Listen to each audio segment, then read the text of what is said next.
350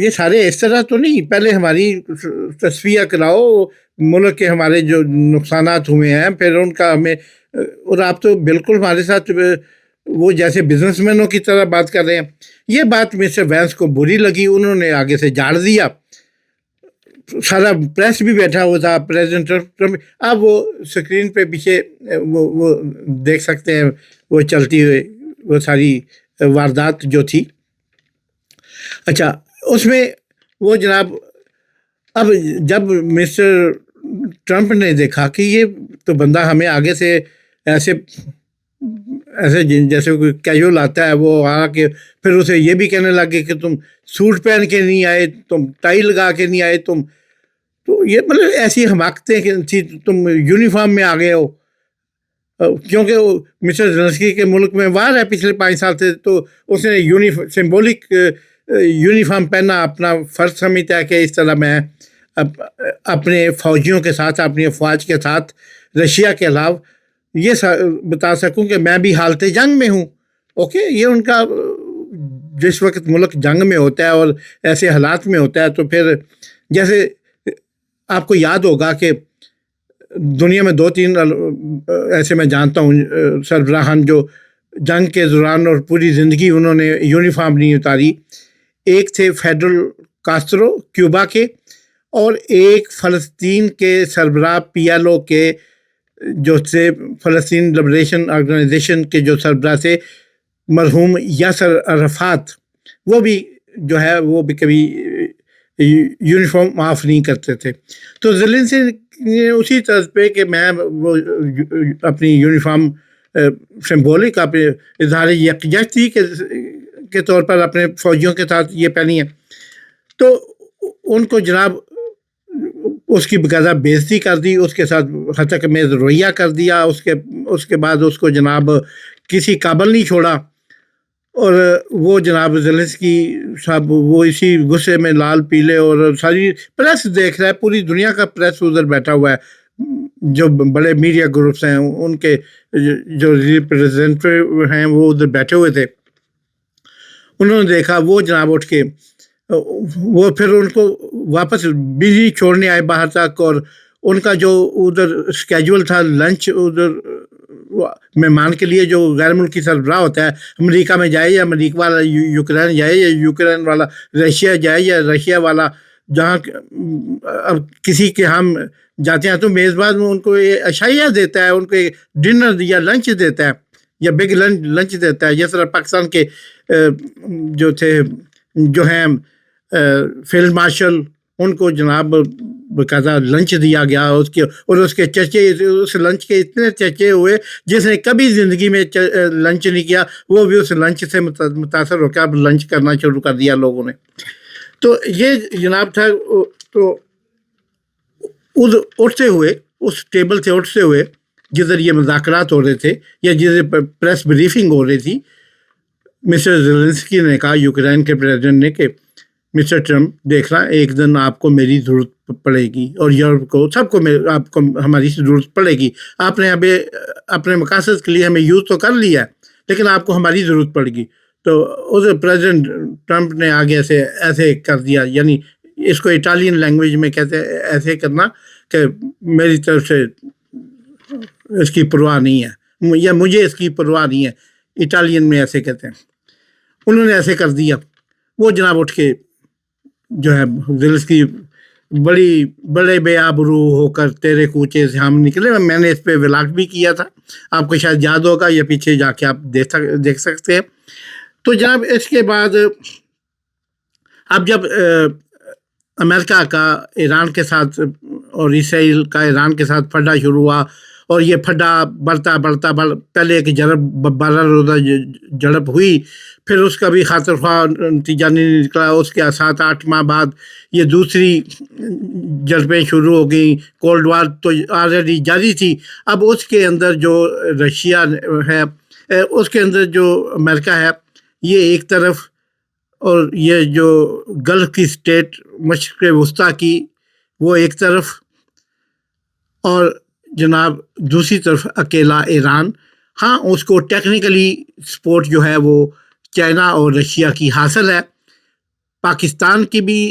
as a ہمدردی کے طور پر، لیکن کوئی پریکٹیکلی سپورٹ ایران کو پاکستان کی حاصل نہیں ہے میرے خیال میں۔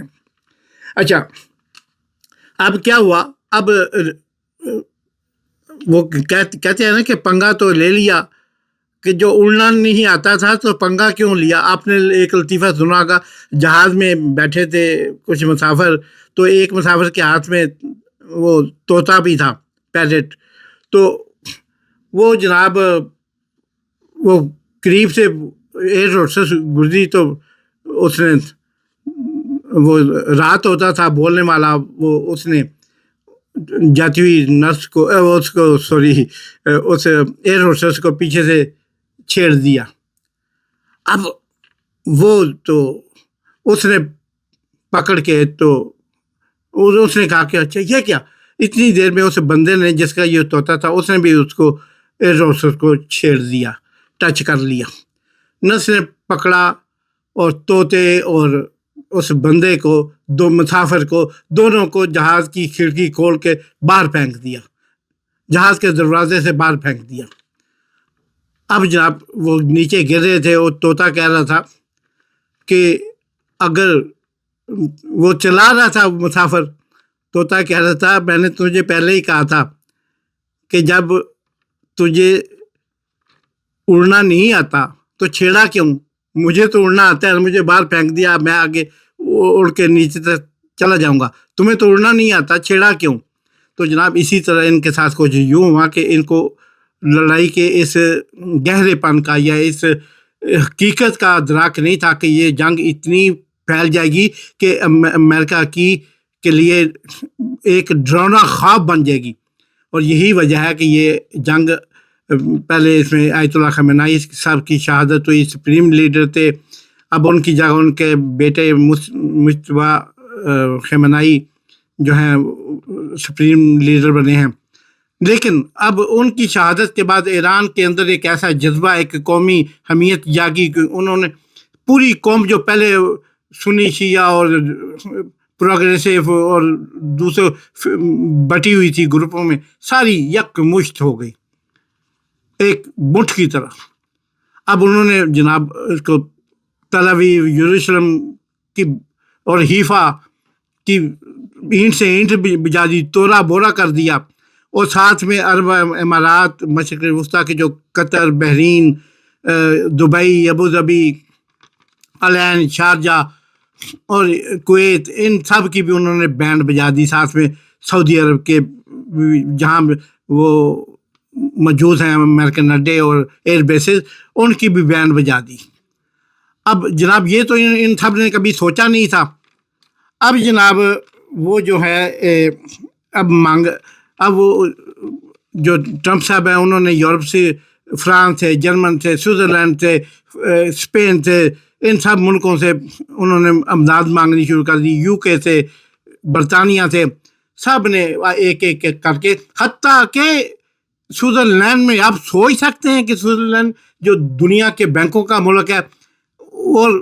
امریکہ اس پہ انحصار کرتا ہے، اور وہ امریکہ پہ انحصار کرتا، اس نے بھی اپنا اسپیس جو ہے امریکن طیاروں کے لیے گزارنے سے انکار کر دیا۔ تو ان سب کی موجودگی میں جب پریزیڈنٹ ٹرمپ صاحب نے کہا کہ آپ بحیرہ ہرمز میں اپنے جہاز بھیجیں،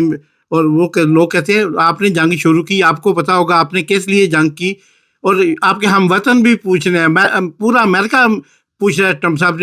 سے کہ آپ نے یہ جنگ شروع کیوں کی؟ اس کے کوئی مقاصد ہوتے ہیں، جنگ کی کوئی وجہ ہوتی ہے، آپ ہمیں کوئی ایک وجہ بتا دیں۔ آپ نے صرف اسرائیل کو خوش کرنے کے لیے، نیتن یاہو کو خوش کرنے کے لیے آپ نے یہ جنگ شروع کی، تو آپ بھگتیں۔ اچھا، کسی نے بھی بحیرہ ہرمز جس نے پوری دنیا کا تیل روکا ہوا ہے، اکانومی ڈاؤن، اور پوری دنیا اس وقت جو ہے وہ انحطاط پذیر کا شکار ہو چکی ہے، اور مہنگائی کا شکار ہو چکی ہے، اور تیل نہیں ہے، لائنیں لگی ہیں انڈیا میں، پاکستان میں، دنیا کے 200 کنٹریز کے اندر اس وقت حالات جو سنگین جا رہے ہیں۔ اب جناب ان سب حالات کی موجودگی میں پریزیڈنٹ ٹرمپ صاحب کو یاد ہے کہ یار وہ زیلنسکی کے پاس وہ اس نے بڑی کامیابی سے رشین ڈرون کو روکا ہے، اور رشین اپنے جو ڈرون اس کے پاس ہیں ان سے ان کو خاصا جواب دیا، اس کے بریجز پول توڑے ہیں، اس کی بلڈنگ، اس کی انرجی سیکشن کو بہت نقصان پہنچایا ہے۔ تو یہ کامیابی سے جنگ بے شک ہار رہا ہے وہ یوکرین، مگر اس نے ایک طاقتور رشیا کو، جو دنیا کی دوسری بڑی طاقت تھی، تو اس کو ناکو چیلنج ہوا دیا۔ تو اس سے ہم منگوائیں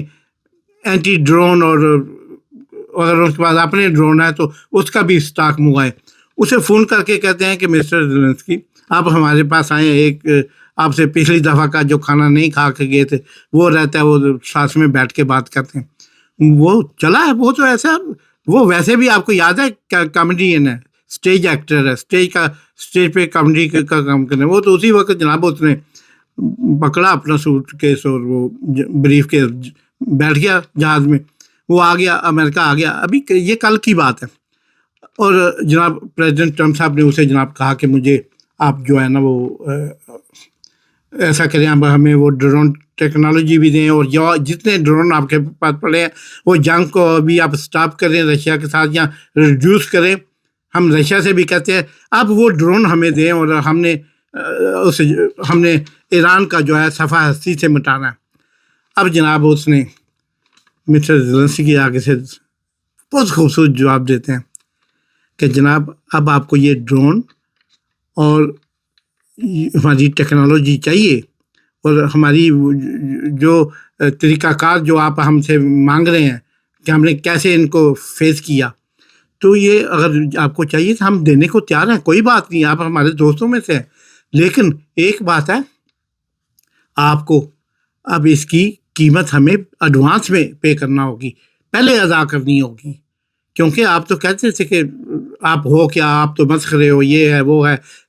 ایک دن جنگ ہمارے بغیر نہیں لڑ سکتے۔ آج آپ کو ہماری ضرورت پڑ گئی ہے، تو آپ ہماری جو کاسٹ ہے، جو ہماری مینوفیکچرنگ کاسٹ ہے، جو ہماری ٹیکنالوجی کی پرائس ہے، وہ ہمیں پے کریں، اور پہلے یہ بھی طے کریں کہ وہ $350 ارب جو آپ ہم سے مانگ رہے تھے وہ آپ نے اب بھی لینے ہیں یا نہیں لینے۔ اب یہ سننا تھا کہ پریزیڈنٹ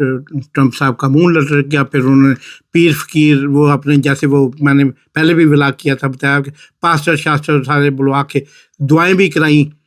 تو اب جناب کچھ نہیں ہوا ابھی تک، تو ساری طرف سے نہ ہی انہوں نے کہا کہ ساڑھے لو بھی نہ ہی سمجھو۔ تو یہ تھا جناب، ٹرمپ صاحب نے تھوک کر اپنا تھوک کر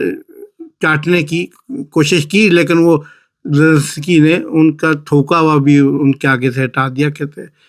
چاٹنے بھی نہیں دینا، اب آپ نے ایسا کیا تو آپ بھگتیں۔ تو یہ ہوتا ہے جناب کہ وقت انسان پہ آ ہی جاتا ہے اور آپ کو گھیر کے لے آتا ہے، اور پھر آپ سوچتے رہ جاتے ہیں کہ کاش میں نے اس وقت صحیح ذہن اور دماغ استعمال کیا ہوتا۔ اس لیے سیانے کہتے ہیں کہ کسی کو نہ اڑتی ہوئی ہوا کو بھی نہ چھیڑو، شاید اس پہ بھی کبھی وقت آ جائے۔ آپ دیکھ رہے ہیں مطلوب رائج آفیشیل، اسے لائک کریں، سبسکرائب کریں، دوستوں آپ کے ساتھ شیئر کریں۔ پاکستان پائندہ باد۔